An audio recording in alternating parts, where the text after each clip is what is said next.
अस्सलाम वालेकुम नाज़रीन, मैं हूँ शाहिद मेतला और आप मेरा डिजिटल चैनल देख रहे हैं। साबिक वज़ीर-ए-आज़म इमरान खान के साबिक मोतबद ख़ास जुल्फ़ी बुखारी ने जनरल फैज़ के हवाले से बड़ा अहम बयान दिया है।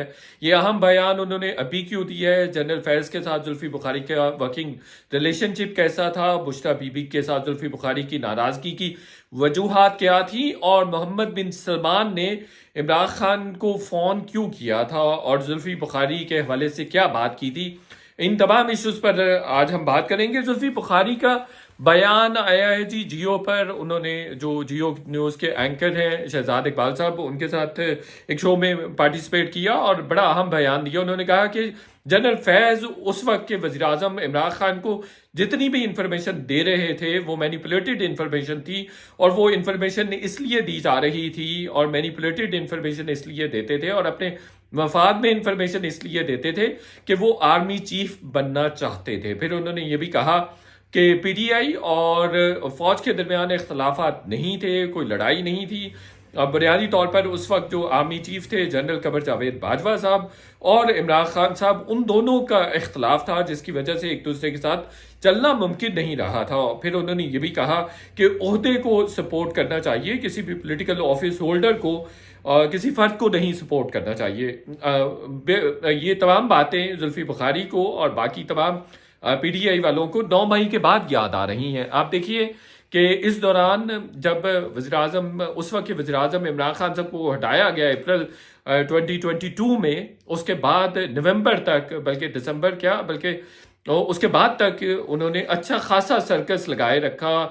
आप देख लीजिए, उसके बाद लॉन्ग मार्च किया जाता है जनरल आसिम मुनीर की तैनाती रखवाने के लिए अक्टूबर में, बल्कि नवंबर में ये लॉन्ग मार्च किया जाता है और भरपूर कोशिश की गई कि आर्मी चीफ की समरी ना अप्रूव हो सके और उनका नाम ना नॉमिनेट हो सके। उनको कंट्रोवर्शियल बनाने की कोशिश की गई और मुसलसल कोशिश की गई कि उनको डिक्लेयर किया जाए, और सोशल मीडिया पर कैंपेन चलाई कि वो एक रिटायर्ड जनरल है जिनको आर्मी चीफ नहीं तैनात किया जा सकता, और फिर इसके लिए बाकायदा तौर पर लॉन्ग मार्च किया जाता है और उनको कंट्रोवर्शियल बनाया जाता है। फिर जब समरी का मामला आता है, जनरल आसिम मुनीर की समरी पर साइन होने होते हैं, वो प्रेसिडेंट के पास जाती है।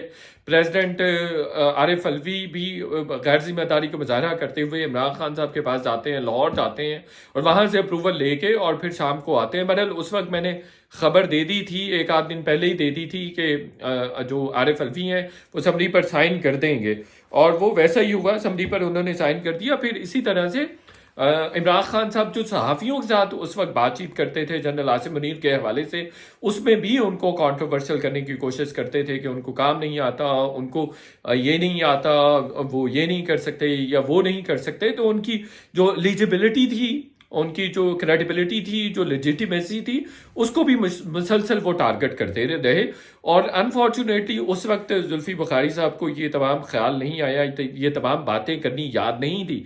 लेकिन अब जब मुकदमात का सामना है, वो खुद मफरूर हैं, उनके पीछे लॉ इन्फोर्समेंट एजेंसीज लगी हुई हैं, तो अब उनको याद आ गया। बुनियादी मकसद ये है, अब जो ये बात कर रहे हैं वो पॉलिटिकल रोम लेना चाह रहे हैं। इलेक्शंस करीब हैं और उनको पता है कि इलेक्शंस अगर वो नहीं लड़ते तो उन्होंने अभी हाल ही में कुछ अर्सा पहले उन्होंने अपनी ब्रिटिश जो शहरियत थी उसको तर्क किया था, तो उनकी तमाम एफर्ट जो है वो ज़ाया हो जाएगी।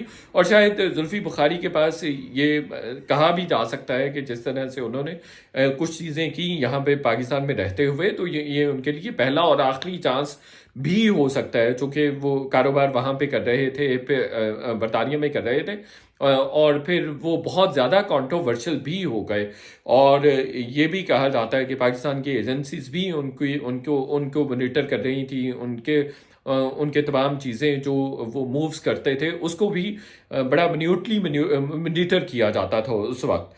तो उनके लिए ये भी एक सिलसिला है कि वो आगे जाके चीज़ें उस तरह से उस डायरेक्शन में नहीं शायद कर सकते जिस डायरेक्शन में वो करना चाहते हैं। तो ये उनको लगा है कि ये टाइम अहम है, अगर ये टाइम उनसे निकल जाता है तो वो शायद वो पॉलिटिकल स्पेस उस तरह से क्रिएट नहीं कर सकेंगे। इलेक्शन लड़ना चाहते हैं और उनको पता है कि पीटीआई इस वक्त काफ़ी पॉपुलर जमात है और मोस्ट पॉपुलर भी कहा जा सकता है, मोस्ट पॉपुलर जमात है। तो अगर वो इलेक्शन से नहीं लड़ पाते हैं तो उनकी तमाम की तमाम एफर्ट्स बेकार हो जाएंगी। एक तो ये वजह है। दूसरा, زلفی بخاری کے جو بشریٰ بی بی کے تعلقات کے خرابی کی وجوہات یا ناراضگی کی وجوہات میں سب سے پہلے تو یہ تھا کہ زلفی بخاری بشریٰ بی بی کو مرشد کہتے تھے. مرشد کہنے کی ایک وجہ یہ بھی ہے کہ عمران خان صاحب بھی بشریٰ بی بی کو مرشد کہتے ہیں اور مرشد مانتے بھی ہیں, اور تمام جو عمران خان صاحب کے قریبی دوست احباب ہیں وہ بشریٰ بی بی کو اپنا مرشد مانتے ہیں, ان کو پیر مانتے ہیں, ان کو اپنا ریلیجیس گرو مانتے ہیں. تو زلفی بخاری بھی مانتے ہیں, اور ایک آڈیو بھی لیک ہوئی تھی جس میں یہ کہہ رہے تھے اپنی وائف کے حوالے سے, خانگی افیئرز کے حوالے سے ان سے بات کر رہے تھے. تو ان کی ناراضگی کی ایک وجہ یہ بھی رہی کہ ان کی جو وائف تھیں وہ بھی بشریٰ بی بی کے ساتھ ان ٹچ تھیں, کانسٹنٹلی ان ٹچ تھیں, اور وہ بات کیا کرتی تھیں اور ان کی شکایتیں وغیرہ بھی لگاتی رہتی تھیں. تو وہ پھر کہیں اونچ نیچ ہوئی, کہیں اوپر نیچے چیزیں ہوئیں, اور انہوں نے بشریٰ بی بی نے جو ان کو کہا خانگی مسائل کے حوالے سے یا اپنی بیوی کے ساتھ معاملات بہتر کرنے کے حوالے سے, انہوں نے وہ بات اس طرح سے مانی نہیں. ایک تو یہ ان سے ناراضگی کی وجہ بنی, اور دوسرا یہ بھی کہا جاتا ہے کہ کہیں نہ کہیں جنرل فیض نے بھی زلفی بخاری کو بشریٰ بی بی سے دور کرنے میں کوئی کردار ادا کیا. جنرل فیض نے بھی بشریٰ بی بی کو کہا کہ ان کو ذرا ڈس ایسوسیٹ کریں, اس کو ڈسٹینس پہ رکھیں, چونکہ ان کے حوالے سے پاکستان کی سیکیورٹی ایجنسیز کو تو کوئی تحفظات بہرحال تھے.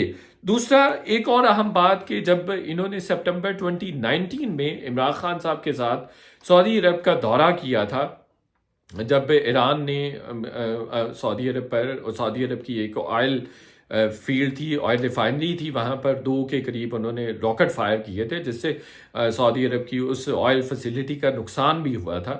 تو اس کے 4-5 دن بعد ہی پاکستان کے وزیراعظم, اس وقت وزیراعظم تھے عمران خان, ان کا دورہ تھا سعودی عرب. وہ سعودی عرب جاتے ہیں, پھر اسی دورے کے دوران انہوں نے MBS کا جہاز بھی استعمال کیا تھا UN میں جانے کے لیے, جس جہاز کو واپس نیو یارک سے منگوا لیا گیا تھا.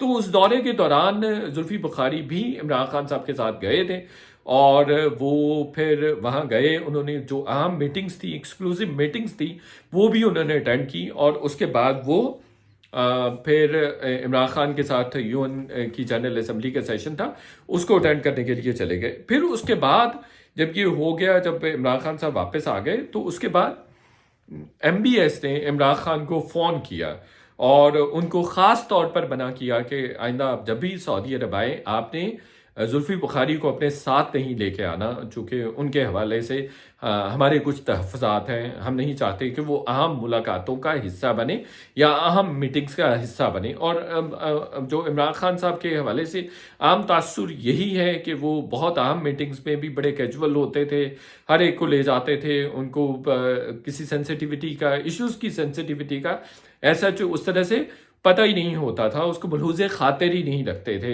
کہ کس آدمی کو کس میٹنگ کا حصہ ہونا چاہیے, کس آدمی کو کس میٹنگ میں بٹھانا چاہیے, نہیں بٹھانا چاہیے. اور یہ کمپلینٹ ان کی تمام جو انٹرنیشنل لیول کی انگیجمنٹس ہوتی تھی اس کے حوالے سے دیگر جو کاؤنٹر پارٹس تھے وہ کیا کرتے تھے. تو MBS نے, محمد بن سلمان نے خاص طور پر پھر عمران خان صاحب کو فون کیا اور زلفی بخاری کے حوالے سے اپنے تحفظات کا اظہار کیا. ان کا یہ خیال تھا, اس کا بیک گراؤنڈ یہ تھا کہ یہ ایران کے قریب ہیں, اور پھر یہ بھی پاکستان میں بہت بات کی جاتی تھی کہ یہ MI6 کے لیے بھی کام کرتے ہیں. تو اس حوالے سے بھی کہیں نہ کہیں معاملات اس طرح کے معاملات تھے. بہرحال شکوک و شبہات والا سلسلہ تھا, اس لیے پھر MBS نے منع کیا عمران خان صاحب کو. اور پھر ہم نے دیکھا کہ اس کے بعد کبھی بھی زلفی بخاری عمران خان صاحب کے ساتھ نہیں گئے. اس کے بعد بھی 2 دفعہ عمران خان صاحب نے سعودی عرب کا دورہ کیا, لیکن زلفی بخاری صاحب ان کے ساتھ نہیں گئے.